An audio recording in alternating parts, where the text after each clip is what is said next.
মুমিনদের জন্য যত প্রকারের নিয়ামত আমি আল্লাহ তাদেরকে দান করেছি, সবগুলি নিয়ামতের উপরে সবচেয়ে বড় নিয়ামত হলো আমি তাদের মাঝে আমার নবী আমার রাসূলকে পাঠাইছি। সুস্থ দুটা হাত আমার আপনার কাছে নিয়ামত, সুস্থ দুটা চোখ আমার আপনার কাছে নিয়ামত, আল্লাহর পক্ষ থেকে নিয়ামত। সুস্থ দেহ আল্লাহর পক্ষ থেকে নিয়ামত, অক্সিজেন নিতেছি আল্লাহর পক্ষ থেকে নিয়ামত। যত প্রকারের নিয়ামত আমি আপনি গণনা করব, হয়তোবা গণনা করে শেষ করতে পারবো না। আল্লাহ বলেন সব নিয়ামতের উপরে সবচেয়ে বড় নিয়ামত হলো আমি আমার নবীকে তোমাদের মাঝে পাঠাইছি। কারণ এই হাত কোন কাজে ব্যবহার করলে জান্নাতি হয় জাহান্নামী হয় তা তুমি জানতে না। পা তুমি কোন পথে চালাইলে জান্নাতি হয় নাকি জাহান্নামী হয় তা তুমি জানতে না। সুস্থতার নিয়ামত তুমি পাইছো, কিন্তু এই সুস্থতার নিয়ামত কেমনে ব্যবহার করলে তোমার দেহ জান্নাতে যাবে তা তুমি জানতে না। জানাইলেন নবী আয়েশা, ঠিক কিনা জোরে বলেন। জানাইলেন নবী আয়েশা হাত কোন কাজে ব্যবহার করবা, চোখ তুমি কোন কাজে ব্যবহার করবা, পা তুমি কোন কাজে ব্যবহার করবা, দিমাগ তুমি কোন কাজে ব্যবহার করবা, সুস্থতার নিয়ামত তুমি কেমনে শুকরিয়া আদায় করবা, সব হাতে কলমে দেখাইলেন আমার নবী। এজন্য আল্লাহ বলেন নবী তোমাদের কাছে পাওয়ার সবচেয়ে বড় নিয়ামত। নবী না পাইলে তোমার সব নিয়ামত জাহান্নামের লাকড়ি হইত। এ আমার বান্দা আল্লাহর গোলাম, আল্লাহ পাক রব্বুল আলামিন পরিষ্কার ভাষায় তিনি জানাই দিলেন আমার নবী তোমাদের কাছে সবচেয়ে বড় নিয়ামত। নিয়ামতের শুকরিয়া আদায় করো, আমি আল্লাহ নিয়ামত বাড়ায় দিব। জোরে কন্না সুবহানাল্লাহ। ঘরের ভিতরে নবীকে নবীর আদর্শ গ্রহণ করো, সমাজে নবীর আদর্শ গ্রহণ করো, বডির মধ্যে নবীর আদর্শ গ্রহণ করো। চুল কাটতে গেলে নবীকে ফলো করো, দাড়ি রাখতে গেলে নবীকে ফলো করো, সমাজ ব্যবস্থায় নবীকে ফলো করো, বিচার কাজে নবীকে ফলো করো। বিচার ব্যবস্থায় তুমি দুর্নীতি করো না। আমার নবী ইনসাফ কায়েমের জন্য দুনিয়ায় এসেছেন, জুলুম তুলে দেওয়ার জন্য নবী এসেছেন, ইনসাফ প্রতিষ্ঠা করার জন্য এসেছেন। বিচার ব্যবস্থায় নবীজি অপরাধীকে একটাই পরিচয় দিয়েছেন, অপরাধীর পরিচয় শুধু একটা, চোরের পরিচয় শুধু চোর, ডাকাতের পরিচয় শুধু ডাকাত। কার ভাই কার ছেলে কোন গোষ্ঠীর আমার নবী বলেন এটা বিচারে বসে চিনা যায় না। বিচারক কখনো এই দিকে লক্ষ্য করবে না, কখনো টাকা খাইয়া বিচারক বিচার করে না, না না মুখ চিন্না কখনো বিচার করবে না। আমার নবী এই আদর্শ বিচার ব্যবস্থায় কায়েম করে গেছেন। এজন্য বলি আল্লাহর বান্দা একটু খেয়াল করে শোনো, সমাজ ব্যবস্থায় চলো, কখনো দুর্বলের উপর একরকম বিচার, সবলের উপর আরেক রকম বিচার, গরিবের জন্য একরকম বিচার, ধনীর জন্য একরকম বিচার। এটা আমার নবীর আদর্শ নয়, ঠিক কিনা জোরে বলেন। টাকা খাইয়া বিচার সমাজে আসেনি না নাই? আরো জোরে বলেন আসেনি না নাই? ভাইরা বন্ধুরা, আমার নবী সমাজ ব্যবস্থায় কিভাবে চলবো আদর্শ শিখায় গেছেন। নবীজি যেমন ছিলেন রহমত, নবীজি যেমন ছিলেন নরম, সময় মতো ওই নবী আবার হলেন গরম। গরমও আসেনি না নাই? ইসলামে শুধু নরম এমন না, ইসলামে গরমও আছে। নবীর জীবনে শুধু নরম তা নয়, নবীর জীবনে গরমও আছে। আল্লাহ নবীর দরবারে মহিলা অপরাধী, চুরির দায়ে নবীজির দরবারে একজন মহিলা অপরাধী চুরি করেছে মহিলা। সাহাবায়ে কেরাম রাদিয়াল্লাহু তাআলা আনহুম এইবার তারা চিন্তায় পড়ে গেলেন, মহিলাটা নবীর বংশের, মহিলার বংশ হলো কুরাইশ বংশ, আল্লাহর নবীর বংশ বড় দামি বংশ। যদি এই মহিলার হাত কেটে দেওয়া হয় গো, তাহলে আমার নবীর বংশের ইজ্জত নষ্ট হয়। না না, মহিলার হাত কাটা যায় না। বিচার যদি একটু হালকা করা হয় তাহলে নবীর বংশের ইজ্জত রক্ষা হবে। কিন্তু কে কে নবীর কানে কানে এই কথাটা বলবে গো? কে যে বলবে নবী গো এই মহিলা আপনার বংশের, কুরাইশ বংশের, অতএব বিচারটা একটু হালকা করা যায় কিনা? সবার জন্য এক বিচার করা যায় না, এই কথাটা নবীকে কে যায় বলবে? আবু বকর সিদ্দিক, ও বন্ধু তুমি একটু যাও, তুমি তো আমার নবীর বাল্যকালের বন্ধু, তুমি তো নবীর হিজরতের সঙ্গী রে। আবু বকর তুমি যে নবীকে এই কথাটা একটু বলতে পারবানি? সিদ্দিক আকবর হাত জোর করে দাঁড়ায় বলে, সাহাবীরা শুনো, আল্লাহর কসম, একবার দুইবার তিনবার আল্লাহর কসম, এই কথা নিয়ে আমি আবু বকর নবীর সামনে যাওয়ার সাহস নাই। ও ভাই উমর তুমি পারবানি? উমর কয়, আবু বকর যা পারে না আমি উমরও পারবো না। উসমান তুমি পারবানি? উসমান কয় না। আলী তুমি পারবানি? কয় না। কিন্তু বলাটা প্রয়োজন, কেউ তো রাজি হয় না। কে নবীর কাছে এই কথাটা পৌঁছাবে? কানে কানে কে যায় বলবে? নবী গো এই মহিলার বংশ আপনার বংশ। সিদ্ধান্ত নেওয়া হলো, একটা ছোট বাচ্চা নিপাও দেখো, ছোট বাচ্চা নিপাও দেখো, এমন একটা বাচ্চা যে বাচ্চাটাকে নবী মায়া করেন, আল্লাহর নবী বড় আদর করেন, ওই বাচ্চাটারে আমরা কথাগুলি শিখাইয়া দিব। এই বাচ্চাটা কানে কানে যায় নবীকে বলে দিবে। আমাদের উদ্দেশ্য হলো নবীর কানে কানে কথাটা পৌঁছায় দেওয়া। এরপরে যদি নবী রাগ করেন আমরাই আবার যাইয়া মাঝখানে পরে বলবো, নবী গো ছোট মানুষ বুঝে না, মাফ করে দিন। কে সেই ছোট বাবু? কে সেই ছোট্ট বাচ্চা? কয় দেখো নবী যারে ভালোবাসে, নবী যারে চিনে, নবী যারে মায়া করে, খুঁজতে দেখো। কই নবীর একটা নাতি আছে। নাতি? কোন নাতি? কই ছেলের ঘরের নাতি। কেমন ছেলে? কই পালক পুত্র যায়েদ ইবনে হারেসা। ওই যায়েদ ইবনে হারেসার একটা ছেলে যার নাম হলো উসামা। ছোট্ট বালক, নবী মায়া করেন। দাদা নাতির সম্পর্ক বড় মধুর। উসামাকে আমরা কথাটা শিখাই দিব, আর উসামা যায় নবীর কানে কানে বলে দিবি। উসামাকে আনা হলো সাহাবায়ে কেরামের মাঝখানে, কানে কানে কথাটা শিখাই দেওয়া হলো, উসামা এই কথাটা তুমি যায় দাদার কানে কানে বলে দিবা, আদর করে করে কানে কানে বলে দিবা। বলবা হাত না কেটে যদি আঙ্গুল কেটে দেওয়া হয় তাহলে বিচার হয়, আবার নবীর বংশের ইজ্জত রক্ষা হয়। এই কথাটা উসামাকে শিখায় দেওয়ার পর উসামা গেলেন আল্লাহর নবীর কাছে, নবীজির কাছে গেলেন। যাইয়েই দাদা দাদা কইয়া গালে গালে গাল লাগাইলেন, গলায় গলা মিলাইলেন। দাদা নাতির সম্পর্কটা একটা আদরের সম্পর্ক। কাছাকাছি যায় ঘেসলেন।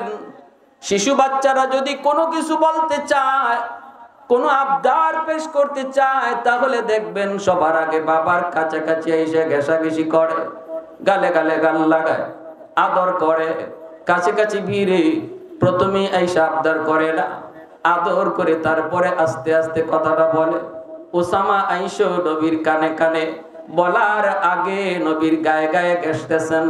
নবী বলতেছেন, ওসামা ভাই তুমি এমন কেন করো? কি ব্যাপার, কি কথা? কোনো কথা আছে নাকি? কোনো আবদার আছে নাকি? কোনো চাওয়া পাওয়া আছে নাকি? একটু বলো। তখন মুচকি হেসে কানে কানে বলেন, দাদা একটা কথা বলবো। নবী বলেন, বলো। কই দাদা গো, আজকে যেই মহিলা আপনার আদালতে চুরির অপরাধে ধরা পড়লো, এই মহিলা কোন বংশের জানেননি? নবী কয়, না জানি না, জানার প্রয়োজনও নাই। উসামা কয়, দাদা গো এই মহিলার বংশ হলো আপনার বংশ, যেই বংশ আরবের মধ্যে শ্রেষ্ঠ বংশ, কুরাইশ বংশ। যদি এই বংশের কোন মহিলার হাত কেটে দেওয়া হয় তাহলে আপনার বংশের ইজ্জত যায়।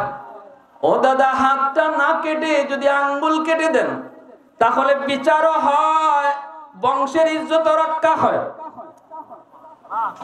এই কথা না নবীর কানে কানে বলা মাত্রই আমার নবী নরম দিলের নবী, সাথে সাথে নবীজি গরম হয়ে গেলেন। মুহূর্তের ভিতরে নবীজি বসা থেকে দাঁড়িয়ে গেলেন, নবীজির চেহারা লাল হয়ে গেল। সাহাবায়ে কেরাম নবীজির চেহারা দূর থেকে তারা ফলো করতেছিলেন। নবীজি যেই মাত্র গুসা হয়ে দাঁড়িয়ে গেলেন, সাহাবায়ে কেরাম তারা দৌড়ায় কাছে আসলেন, আয়েশা বলতেছেন, ইয়া রাসূলুল্লাহ, ছোট্ট মানুষ বুঝে না, বলে ফেলেছে, নবী গো মাফ করে দেন। আল্লাহর নবী তখন বলেন, সাহাবীরা শুনো, এই কথা আমার উসামার না, তোমরা উসামাকে পাইলাম শ্রেষ্ঠ, উম্মত হলাম শ্রেষ্ঠ। বলি আলহামদুলিল্লাহ।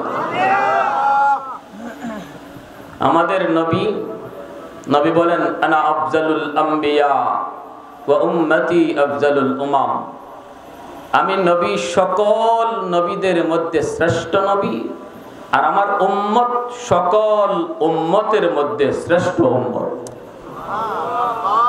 তাহলে কপাল আমাদের বড় না? কপাল পাইছি ভালো, কিন্তু সবার কপালে সব সয় না, সবার কপালে সব সয় না। এত বড় নবী, যে নবীর উম্মত হওয়ার জন্য বনি ইসরাইলের নবীরা পর্যন্ত আল্লাহর কাছে ফরিয়াদ করেছেন, আল্লাহ নবুয়তি চাই না, আখিরি নবীর উম্মত বানাও। সুবহানাল্লাহ। আল্লাহ কোন নবীর আবদার কবুল করেন নাই। একজন পয়গম্বর যার নাম হলো দানিয়াল আলাইহিস সালাম, আল বিদায়া ওয়ান নিহায়া কিতাবের ভিতরে লিখেন, বনি ইসরাইলের এই দানিয়াল পয়গম্বর, ইনি একটা অভিনব কায়দায় দোয়া করে বসলেন। ইনি বলতেছেন, আল্লাহ অনেকেই আবদার করছে আখেরি নবীর উম্মত বানাও, নবুয়তি চাই না, তুমি কবুল করো নাই, আমি এমন দোয়া করব না, তবে আমি একটা দোয়া করি, আল্লাহ এই দোয়াটা কবুল করো। আমার মৃত্যুর পর আমার লাশটারে তুমি পচাইও না, গলাইও না, সুরক্ষিত একটা জায়গায় রেখে দিও, যেন উম্মতে মুহাম্মদী কারো না কারো হাতে আমার কাফন দাফন হয়। সুবহানাল্লাহ ওয়া বিহামদিহি, সুবহানাল্লাহ। চিন্তা করছেন? আল্লাহ দানিয়াল আলাইহিস সালামের এই আবদার আর ফরিয়াদকে আল্লাহ কবুল করেছেন। এজন্য আল্লাহর নবী ভবিষ্যৎবাণী করেছেন, আমার উম্মতের কেউ না কেউ ইরাক বিজয় করবে, আর ইরাক জয় করার পর সেখানে পয়গম্বর দানিয়াল আলাইহিস সালামের লাশ পাবে, আর আমার উম্মতের কারো হাতে তার কাফন দাফন হবে। আবু মুসা আশআরী রাদিয়াল্লাহু তাআলা আনহু ইরাক বিজয়ের পর ইনি বলেন, আমার মাথায় নবীজির সেই ভবিষ্যৎবাণী ছিল, আমি খুঁজতে লাগলাম রাজদরবারের ভিতরে কোথায় দানিয়াল আলাইহিস সালামের লাশটা সুরক্ষিত আছে। খুব অন্ধকার একটা কুটি ঘরে আমি সেখানে ঢুকলাম, ঢুকে পেয়ে গেলাম একজন বয়স্ক মানুষ, চুল দাড়ি একদম সাদা হয়ে গেছে, লোকটা একটা কফিনের সামনে বসা, কফিনের মধ্যে একটা লাশ। আমি যে জিজ্ঞেস করলাম, মান হাদা, ইনি কে? তখন ওই বৃদ্ধ মানুষটা বলতেছে, ইনি আল্লাহর পয়গম্বর দানিয়াল আলাইহিস সালামের লাশ মোবারক। তখন আবু মুসা আশআরী রাদিয়াল্লাহু তাআলা আনহু ইনি খুব খুশি হলেন। ইনি বলেন, আমি খুব ভাগ্যবান যে আমি আমার নিজ চোখে দুইজন পয়গম্বরকে দেখেছি, একজন আমার নবী, আরেকজন পয়গম্বর দানিয়াল আলাইহিস সালাম। ইনি নিজের হাতে কাফন দাফন করলেন। এবার একটু চিন্তা করেন, যে নবীর উম্মত হওয়ার জন্য এত আফসোস, এত আকাঙ্ক্ষা অতীতের নবী পয়গম্বরগণের ছিল, সেই নবীর উম্মত আল্লাহ আমাদেরকে বিনা দরখাস্তে, বিনা আবদারে আল্লাহ বানাইলেন। এর শুকরিয়া আদায় করে শেষ করা যাবে? কিন্তু কই, ওই যে বললাম কপালে সব সয় না। এজন্য দেখা যায় উম্মত এত বড় নবী পাওয়ার পর নবীর তরিকায় নাই, নবীর আদর্শ তার মাঝে নাই, নবীর আদর্শ মতো ঘর চলে না, নবীর সুন্নত মতো তার নিজের বডিটা চলে না, তার চুলের দিকে তাকালে বোঝা যায় না সে উম্মতে মুহাম্মাদি, তার দাড়ির কাটিং দেখলে বোঝা যায় না সে উম্মতে মুহাম্মাদি, মুসলিম নারীদেরকে চলতে আর হাঁটতে ফিরতে দেখলে বোঝা যায় না সে আখিরি নবীর উম্মত। ঠিক না? শহরে বন্দরে গেলে পরে মুসলিম নারীদের পোশাক দেখলে বোঝাই যায় না যে এরা এত বড় নবীর উম্মত, এত বড় নবীর উম্মত। প্যারে হাজিরিন, কোন মত, কোন আদর্শ, কোন তন্ত্র মন্ত্র দিয়ে পৃথিবীর মানুষ কখনো শান্তি পায় নাই, পাবেও না। যদি কোনো কালে পৃথিবীর মানুষ শান্তি পেয়ে থাকে তাহলে সেই যুগটা ছিল আমার নবীর যুগ, আর সেই মানুষগুলি ছিল মদিনার মানুষ।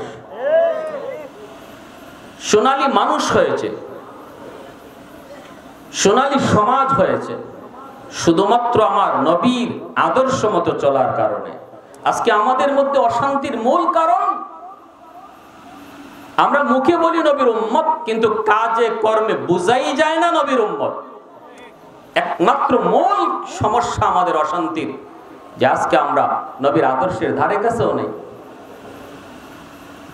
যে নিজের মতে চলে সে উম্মত হতে পারে না, যে বলবে আমার মত মত নয়, নবীর মতে মত, তার নাম উম্মত।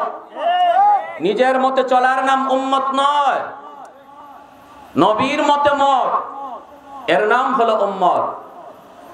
তবেই তোমার ঘরে শান্তি, তোমার ব্যক্তি জীবনে শান্তি, সমাজ জীবনে শান্তি, রাষ্ট্র ব্যবস্থায় শান্তি। নবীজির মহব্বতের সাথে আমাদের ইমানের সম্পর্ক, আল্লাহ নবীর শান মানের সাথে মুসলমানের ইমানের সম্পর্ক। আমার নবী শুধু বাংলাদেশের নবী নন, ভারতের শুধু নবী নন, কোন দেশের জন্য খাস নন। আল্লাহ পাকের খুদাই যত এরিয়া নিয়া, আমার আপনার নবীর নবুয়ত তত এরিয়া লয়া। আল্লাহ পাকের খুদাই হাসরের মাঠে চলবে, আমার আপনার নবীর নবুয়ত হাসরের মাঠে চলবে। জোরে বলেন সুবহানাল্লাহ।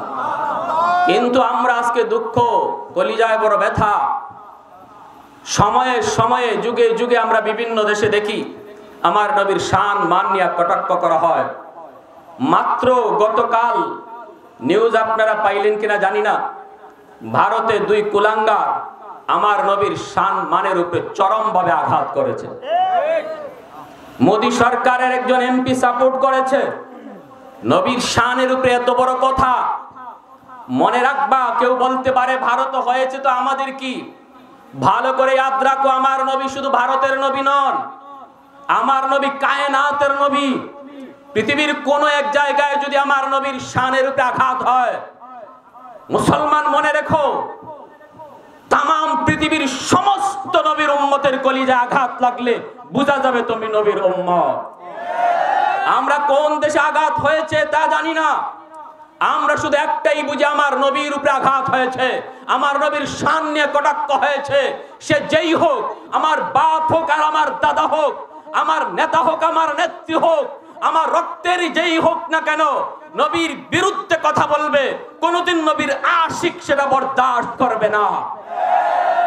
এজন্য আমরা দ্ব্যর্থহীন কণ্ঠে বলি, ভারতের বিজেপি সরকার, মোদী সরকারকে আলটিমেটাম দেওয়া হলো, অতি দ্রুত কুলাঙ্গার গুলিকে দ্রুত তুমি অ্যারেস্ট করো, বিচারের আওতাধীন আনো।